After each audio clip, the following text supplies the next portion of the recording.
Once upon a time, in the quiet red dust village of IJ, where the air smelled of roasted maize and rain-wet earth, there lived a young man named Tund.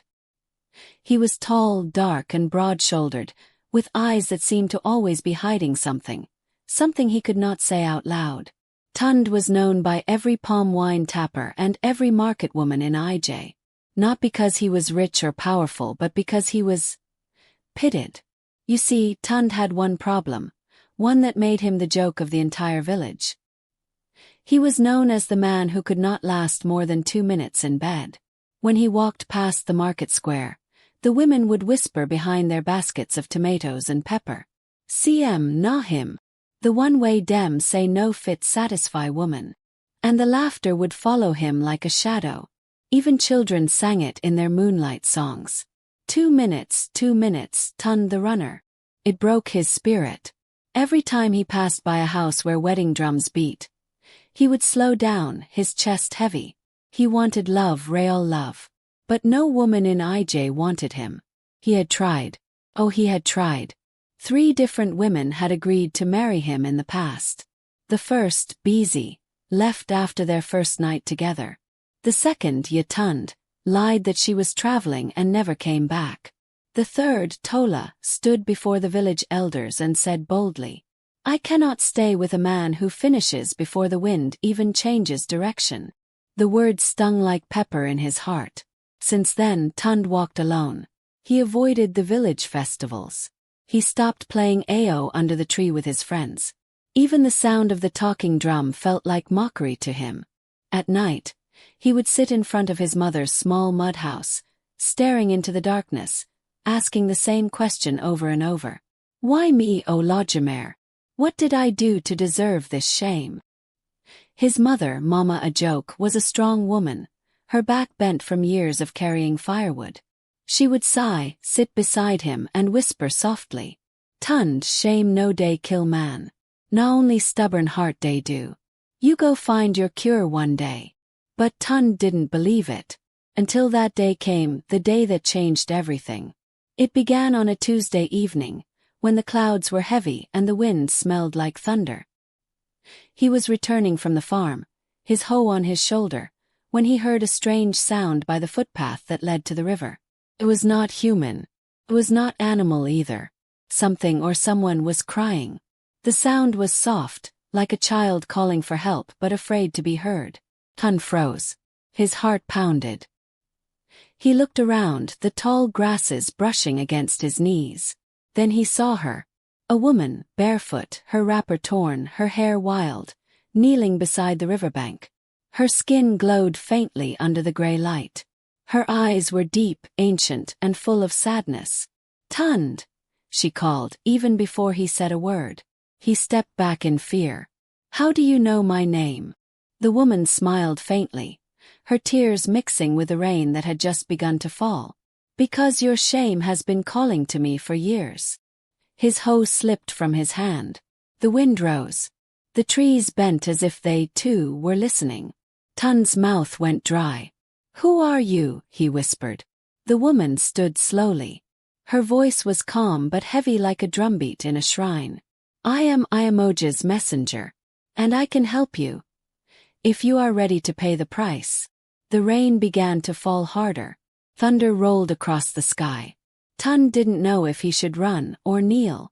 All he knew was that something strange had just begun. Something that would either save him or destroy him. Before we continue, please like and subscribe and let us know where you're watching from. The rain poured like heaven had opened its mouth that night. Tund stood there, frozen, staring at the strange woman by the river. Her wrapper clung to her body, yet not a single raindrop seemed to touch her hair. It was as if the water feared her. Lightning flashed, and for a brief moment Tund saw it. A faint mark glowing on her forehead, shaped like a fish's tail. He stumbled backward. "Iamoja's messenger," he whispered. Why me?" The woman's voice was calm, almost soothing. "Because your shame has become your destiny's delay. The river has heard your cry every night. The goddess herself sent me." Tund wanted to laugh, to run, to scream. But something in her eyes held him there, like a rope tied to his soul. If you can truly help me," he said, his voice trembling, "then help me. I'm tired of being a laughingstock. I just want to be a man again." The woman smiled faintly. "You will, Tund. But you must follow me. Tonight." He blinked. "Now. In this rain." "Now," she said. "The river doesn't wait for cowards." Before he could think, she began walking into the forest path beside the river. The path twisted like a snake through thick bush and tall trees. Her bare feet made no sound on the wet ground. Tund hesitated, then followed. The deeper they went, the colder it became. The air smelled of wet leaves and palm wine. Fireflies floated like spirits, lighting their way. He noticed that each time lightning struck, the woman's back shimmered, as if she wore something invisible, something powerful. Finally they reached a clearing. There stood an ancient shrine, covered in moss. 3 clay pots surrounded a small pool of water that glowed faintly blue. The woman turned to him. "Remove your shirt." Tund hesitated. "Ah, why?" "The goddess cannot bless what is covered in shame."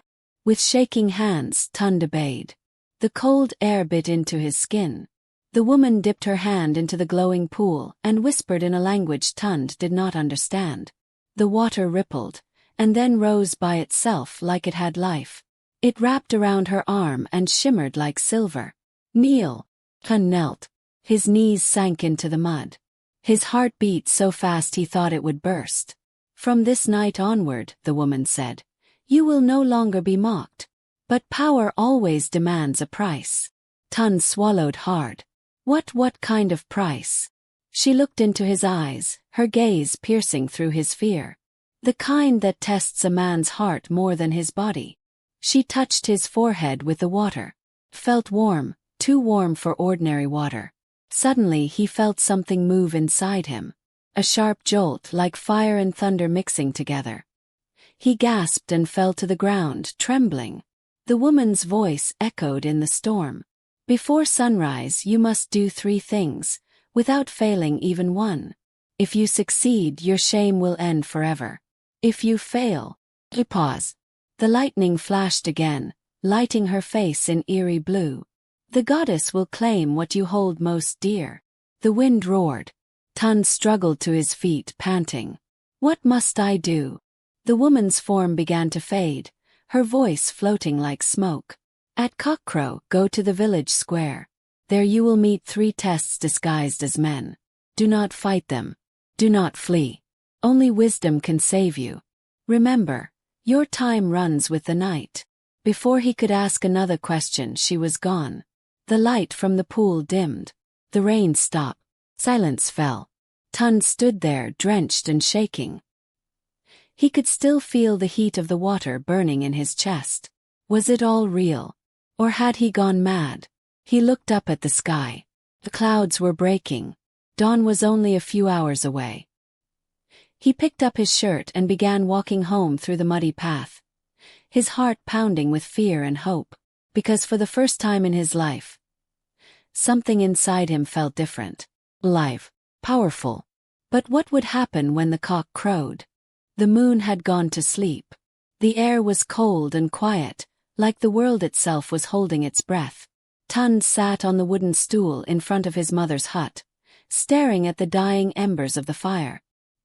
His hands still trembled from the night's encounter. The strange woman's voice kept echoing in his head. "Before sunrise you must do 3 things. 3 tests disguised as men." He didn't understand. But he knew one thing. Whatever awaited him at cockcrow would decide his destiny.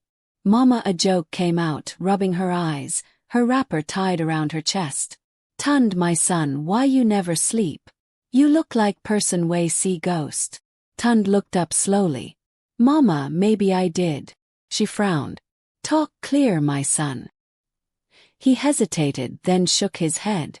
"It's nothing, Mama. Just pray for me. Something is about to happen." Mama a joke didn't press further. She only looked at the sky and muttered, "May the ancestors guide your steps." As the first cock crowed, Tund rose to his feet. The world was still dark, painted with the faint silver of dawn. He tightened his wrapper and began walking to the village square. The ground was wet from the night's rain. Mist hung low over the trees. The drums from last night's festival had long gone silent, and only the sound of crickets followed him. When he reached the square, it was empty, except for 3 figures standing near the old Irako tree. Tun's heart skipped. 3 men. Just as the woman had said.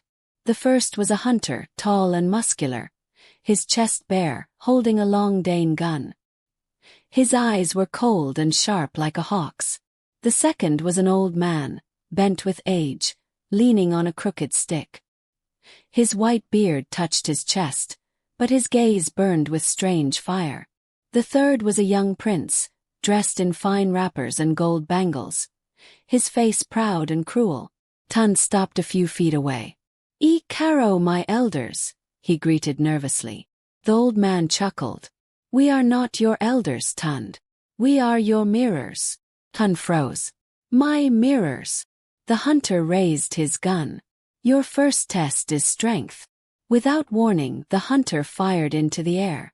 Birds scattered from the trees. "Show me your strength, man of shame," he shouted. "Can you fight me, or will you run like a frightened goat?" Tun's chest tightened.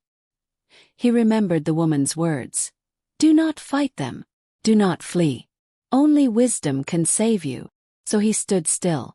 "I will not fight you," Tun said, his voice shaking. "Because fighting a man with a gun doesn't prove strength. It only proves foolishness." The hunter's face hardened, but then he lowered his gun and smiled faintly. "You have learned the first lesson. Strength is not in muscle, but in control." The man vanished. Tun gasped. Only 2 figures remained. The old man stepped forward next. His voice was soft like the rustle of dry leaves. "Your second test is patience." He handed Tund a calabash filled with water and said, "Hold this until the sun rises fully. Not a single drop must fall." Tund nodded and held the calabash carefully. But suddenly, the old man began telling stories. Endless stories. Stories that made no sense. Stories that twisted and turned until Tun's head spun. Minutes passed. Then hours. His arms ached. His back burned. The calabash grew heavy. Flies buzzed around his face. Sweat ran into his eyes. His fingers trembled. But still he held on. Finally, the first golden rays of the sun touched the square. The old man smiled. "You have learned the second lesson. Patience is the father of power." He, too, vanished into the morning mist. Tund fell to his knees, gasping for breath. The calabash spilled, and the water soaked into the earth. Only the prince remained. The young man clapped slowly, his gold bangles jingling. "Impressive. But let us see if you can face the last test." Tund looked up, exhausted. "What test is that?" The prince's smile faded. His eyes grew dark. "The test of truth." He stepped closer, his voice turning low and dangerous. "Tell me, Tund. Do you deserve the gift you seek? Do you think you should be healed when your pride still rules your heart?" Tund frowned. "Pride? Have no pride. I only want to stop living in shame." The prince laughed, a sharp, cruel sound. "You lie. You are angry at the women who rejected you. You wish to return and make them beg for your touch. You want revenge, not redemption." The words struck him deep. He wanted to deny it, but he couldn't. Tears filled his eyes. "Maybe you're right," he whispered. "Maybe I was angry. Maybe I wanted them to regret. But more than anything, I just want peace in my heart. I want to love and not be mocked." The prince stared at him silently. Then he smiled again, but this time kindly. "Then you have passed the third test." Before Tund could reply, a great wind blew through the square. The ground shook. A voice, soft but mighty, filled the air. "Tund, son of a joke, you have faced strength, patience, and truth. Your shame is lifted." A blinding light surrounded him. He cried out, covering his eyes. When he opened them again, the 3 men were gone. Only the morning sun remained, shining brighter than ever. He looked down at his hands, they glowed faintly like gold touched by fire. Inside his chest he felt peace and power. For the first time in years he smiled. But deep in the forest, by the riverbank, the strange woman was watching. Her eyes narrowed as she whispered to herself, "The real test has only just begun." When Tund returned to the village that morning, the sun was bright and kind, like it had been waiting to welcome him back. Birds sang from the palm trees, goats bleated in the distance, and for the first time in a long while, Tund walked with his head high. Something about him had changed. The women who used to mock him at the market noticed it first. His steps were steady, his eyes calm but powerful. His laughter had returned. He no longer looked like the man who hid from the world. Mama a joke saw him from afar and gasped, "Tund, what happened to you?" He knelt before her, smiling. "Mama, I don't know how to explain it. But the shame that followed me like a shadow is gone." His mother touched his face, tears of joy in her eyes. "The gods have finally answered my prayers." That day, Tund returned to his farm, and even his hoe seemed lighter. The ground yielded easily beneath his hands, and by sunset, he had done the work of 3 men. But by evening news had already spread across IJ. They said Tund the 2-minute man had changed. They said he now glowed like a man touched by spirits. They said the women who once rejected him had begun to whisper his name again. The first to come was Beezy, the woman who had left him on their wedding night. She came dressed in her best wrapper, carrying a calabash of palm wine. "Tund, my dear," she said sweetly, "I made a mistake. I was young and foolish. Please forgive me." Tund looked at her, then smiled faintly. "Beezy, the river doesn't flow backward." Her face fell. She left in shame. Then came Tund, pretending she had traveled to the city and only just returned. "Ah, my love," she said, touching his shoulder. "I've missed you all these years. Let us start again." Tund shook his head. "You missed your chance when you ran from my weakness. You will not return to share my strength." Word spread even faster after that. Every woman who had laughed at him now wanted to see him, talk to him, touch him. At night, his door never stayed quiet. But Tund was careful. He remembered the river woman's warning. Power always demands a price. One evening, as he returned from the farm, he met a stranger standing by the same river where it had all begun. She was young, beautiful beyond words, her skin smooth like water, her eyes bright like morning. She wore white from head to toe, and her voice was soft like a lullaby. "You are the one the river touched," she said, smiling. Tund froze. "Who are you?" "A friend," she said, stepping closer.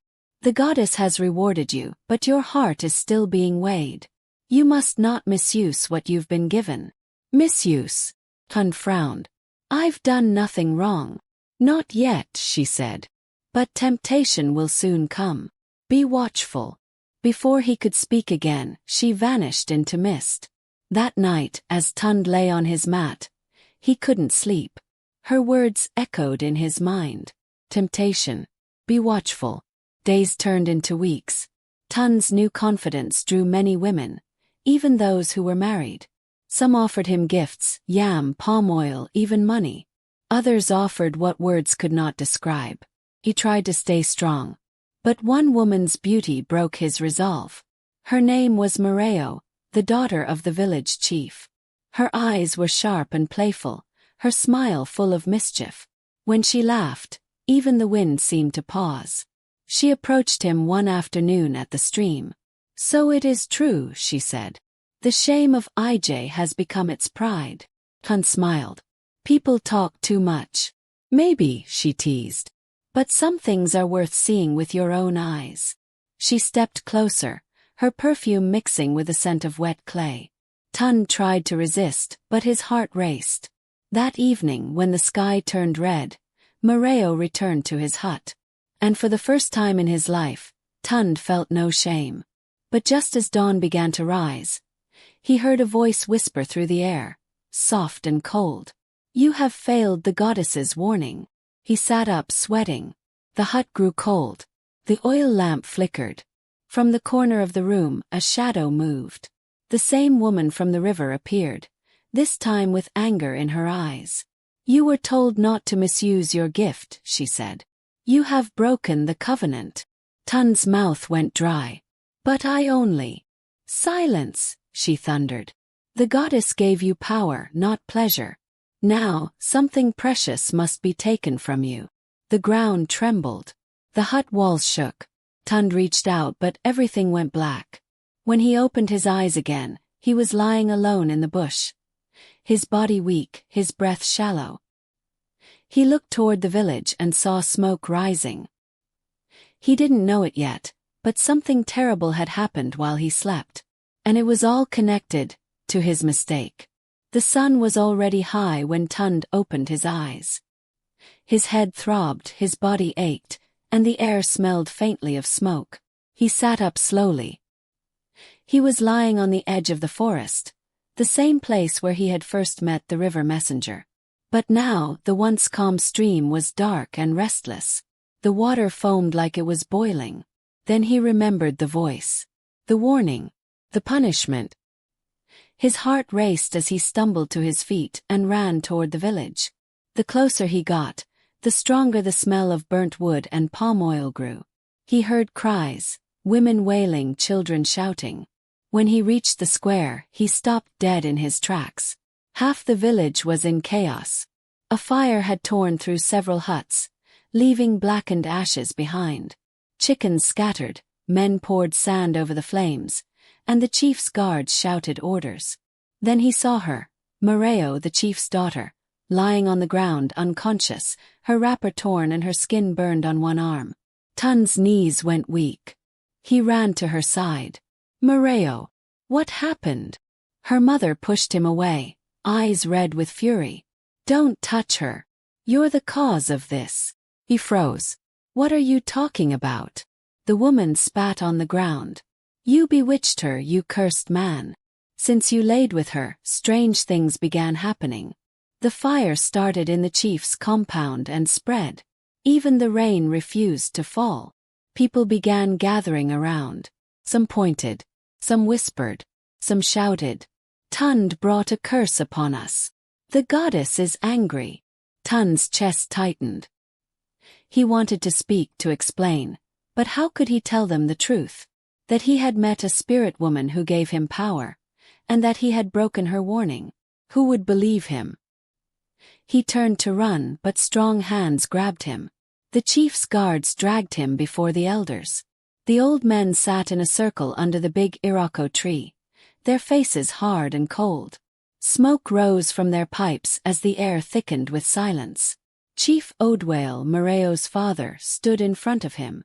Tund, son of a joke, he said slowly. You were once the laughingstock of this village. Now you walk with strange power and bring disaster wherever you go. Tell us, what have you done? Tund dropped to his knees. I swear I meant no harm. I only sought to end my shame. The river. The elders muttered. The river. He speaks madness. Tund continued desperately. A woman came from the river. She said the goddess sent her. She gave me power, but she warned me not to misuse it. I broke that warning. The oldest elder leaned forward, his wrinkled face unreadable. And what was your misuse, Tund? His throat tightened. I lay with the chief's daughter. A loud murmur broke through the crowd. The chief's face turned red with rage. You dare defile my child and then bring your curse upon my people. He raised his staff. You will be banished from IJ before sunset. If you return, you die. Tund tried to beg, but his voice failed him. Two guards dragged him away, through the shouting crowd, past the ashes of burnt huts, and toward the forest road. He looked back one last time and saw his mother weeping at the edge of the crowd. Mama, he cried. Forgive me. Her voice trembled. My son, whatever you have done, may the gods show you mercy. Then the guards pushed him away and left him at the edge of the bush. He was alone again. alone with his shame, his gift, and his curse. That night, he built a small fire beside the river and sat there in silence. The stars above shimmered faintly, but he felt no peace. Then, as the wind grew cold, the river began to move. The same woman appeared again, her eyes glowing blue. "You have paid the first price," she said. "But your journey is not over. The goddess does not destroy what can still be redeemed." Tund looked up weakly. "Redeemed? How?"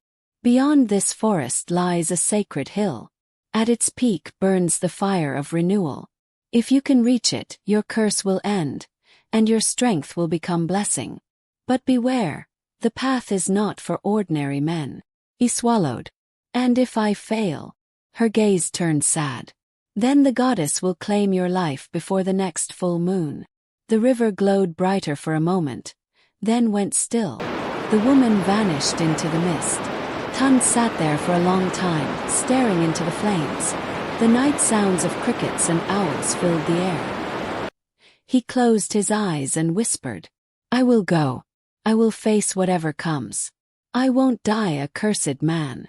As the fire crackled, a faint voice rose from the river, soft, almost like a lullaby. "Then rise, Tund of Ij. The journey begins." He stood, tightened his wrapper, and looked toward the distant hills glowing faintly under the moonlight. His fate awaited there, and with every step he took, the forest seemed to whisper his name. Tund, the man who defied the goddess. The night was silent except for the rustle of leaves under Tund's feet. The moon hung low above the forest, casting silver light over the path that wound through thick trees and sleeping birds. The sacred hill lay far ahead, its peak glowing faintly like a living flame. Tund carried nothing but a small gourd of water and his mother's old cloth tied around his waist. Every sound in the dark made him flinch, yet something deep in his chest kept pushing him forward. He walked for hours until the forest began to change. The air grew colder, the trees taller, their roots twisting like snakes. Then came the first whisper. "Tund, turn back." He froze, turning around. No one was there. The voice came again, this time closer. "Tund of Ij. The goddess has forsaken you." His heart pounded. He clutched the small pendant his mother had given him when he was a boy and said softly, "Whatever happens, I will not turn back." As soon as he said it, the wind roared. A shadow stepped out from the mist. It looked like a man but with no face. Its body shimmered like smoke, its voice heavy and hollow. "You have come to find the fire of renewal," it said. "But you carry guilt heavier than stone. Do you think you can climb the hill with a cursed heart?" Tund stood his ground. "I carry guilt, yes. But I also carry regret. I came to beg the goddess to make me whole again." The faceless spirit tilted its head. "Then prove it. Walk through me." Tund hesitated. The air around the spirit shimmered like heat from a fire. It looked painful, deadly even. But he remembered the old man's test. Strength is not in muscle, but in control. So he took a deep breath, closed his eyes and walked forward. The moment he entered the spirit's shadow, he felt fire crawl across his skin, burning, searing, but he didn't stop. When he opened his eyes again, the spirit was gone. Only his pendant glowed faintly, and his heart felt lighter. He had passed the first trial. But the path only grew darker. He climbed over fallen trees, crossed small streams, and fought through thorns that tore at his feet. By the time he reached the base of the sacred hill, dawn was beginning to break. The hill was steep, covered in mist that shimmered gold under the rising sun. He took one step, then another. Each step felt heavier than the last. Halfway up, he heard laughter, a woman's laughter. He looked up and froze. Standing before him was Mareo, the chief's daughter. Her white wrapper flowed in the wind, her eyes bright with longing. "Tund," she whispered, "why did you leave me? I waited for you." He blinked. "Mareo. But you were burned. You." She stepped closer, smiling softly. "Come back to me. Forget the goddess. Forget your punishment. We can start again." Her voice was sweet like honey, her presence warm like fire. But something was wrong, her feet didn't touch the ground. Tund's stomach turned. "You're not Moreo," he said slowly. Her smile faded. Her eyes turned dark. "Then die alone."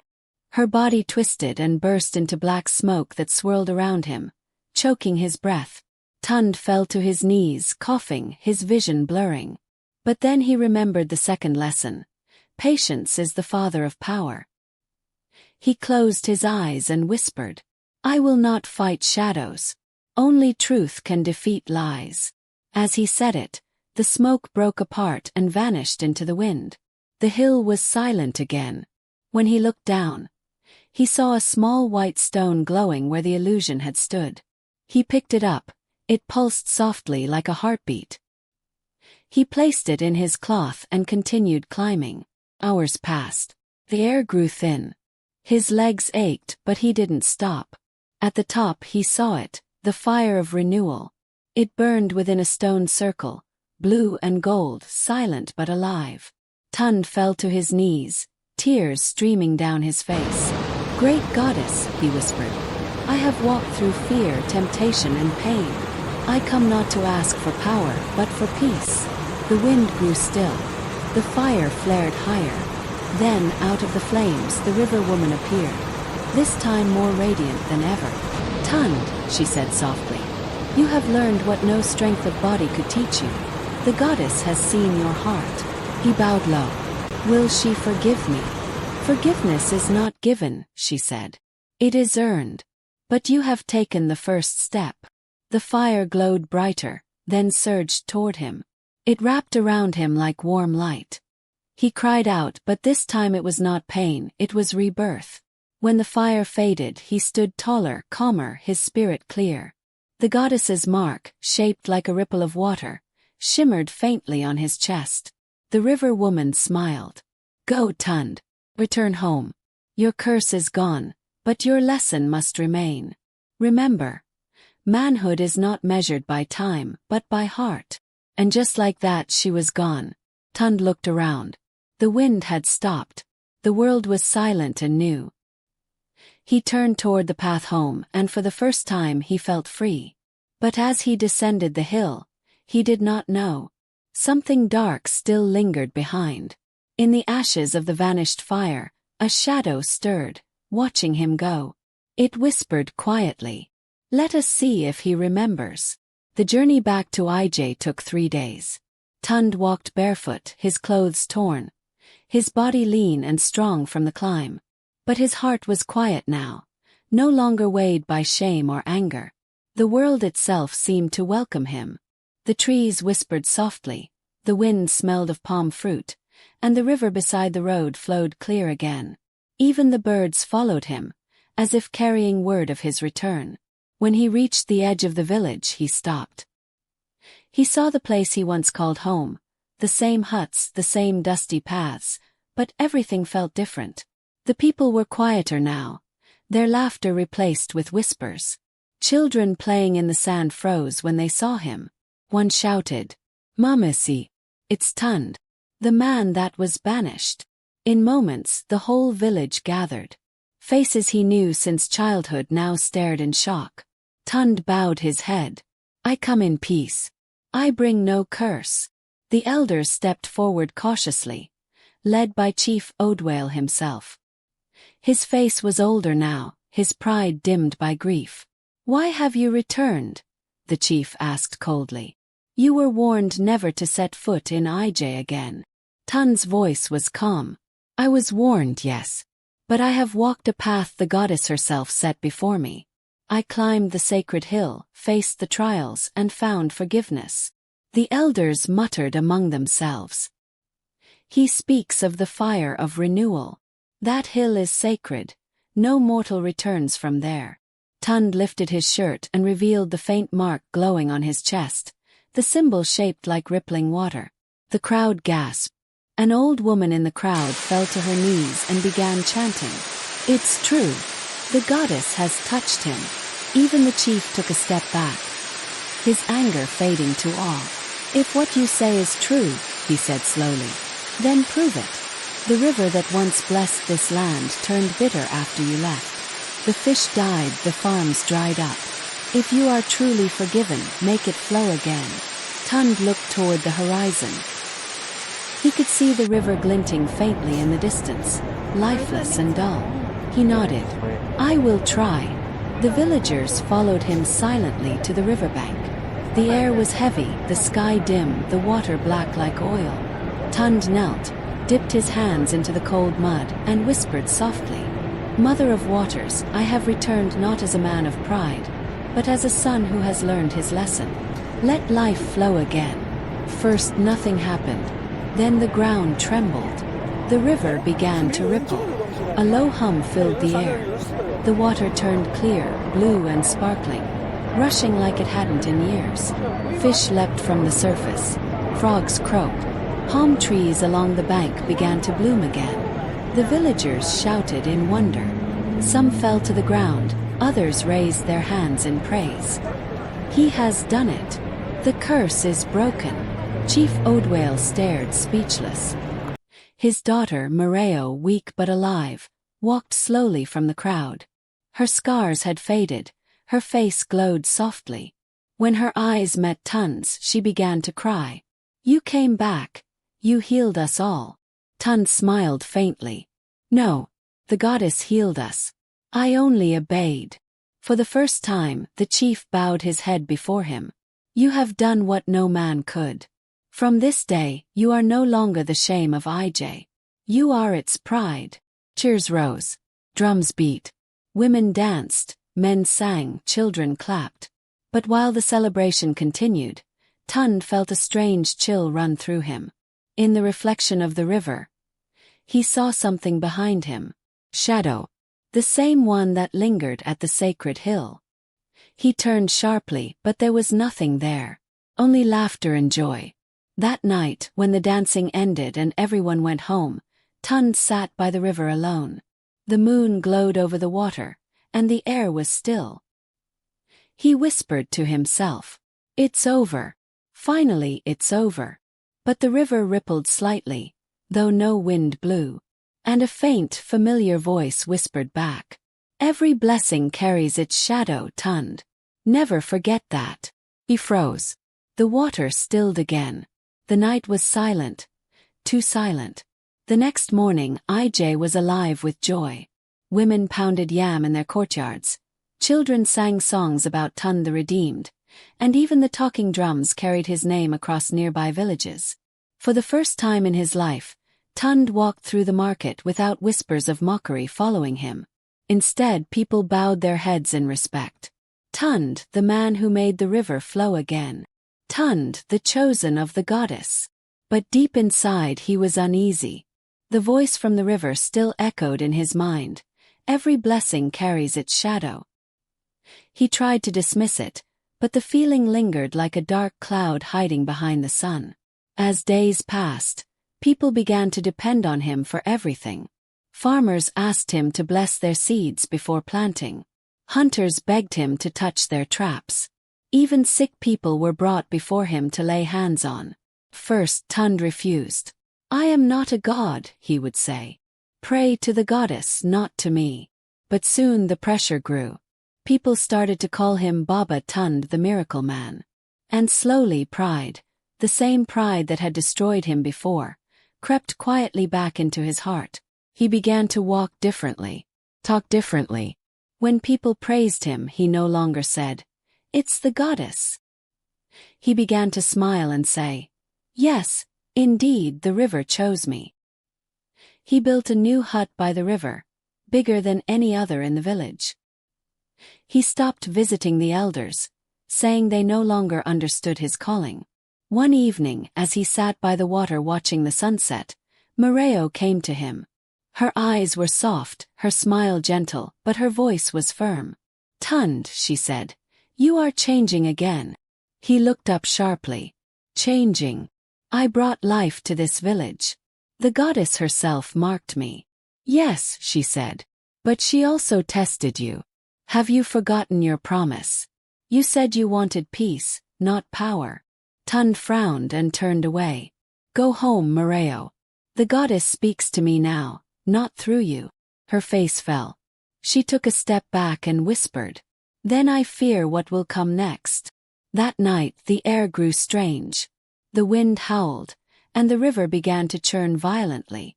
Tund woke to the sound of crashing waves. When he stepped outside he froze. The water had risen higher than ever before, flooding the edge of the village. The river glowed faintly blue, angry and alive. From within it, the river woman emerged again, but this time her face was not kind. Her eyes burned like lightning. "Tund, son of a joke," she thundered. "You were forgiven once, but you have allowed pride to return." He fell to his knees, trembling. "Please, Mother of Waters, I didn't mean to offend the people." "Silence," she said, her voice shaking the earth. "You forgot that blessings are not for boasting. You turned what was sacred into pride once more." The ground cracked. The villagers ran from their huts, shouting in terror as the river began to overflow. Moreo ran to him, shouting over the roar of the water. "Tund, beg her. Beg her before we all drown." Tund turned to the goddess's messenger, tears streaming down his face. "Please, take me, not them. Punish me alone." The woman's expression softened slightly. "You would sacrifice yourself?" "Yes," he cried. "Let my life end if it will bring peace to my people." The river went silent. The air grew still. Then she whispered, "You have learned the final lesson. True manhood is not strength, nor pleasure, nor pride. It is sacrifice." She stretched her hand toward him. A beam of blue light surrounded Tund. He felt warmth, not pain, like being wrapped in peace. He turned one last time to Moreo, who was crying uncontrollably. "Tell them," he said softly, "that I am not gone. I live in every river that forgives." Then, like mist at sunrise, he vanished into the water. The flood receded instantly. Air calmed. The river returned to its gentle flow, sparkling under the moonlight. Moreo fell to her knees, sobbing. The villagers gathered in silence. From that night onward, no one mocked, cursed, or spoke ill of another man's weakness in IJ again. Years passed. Children grew up hearing the tale of Tund the Redeemed, the man who gave his life to save his people, and learned that true strength comes not from power, but from humility and love. And sometimes, when the moon was full and the river was quiet, villagers said they could hear a faint whisper in the breeze. "Remember, pride is louder than shame, but humility is stronger than both."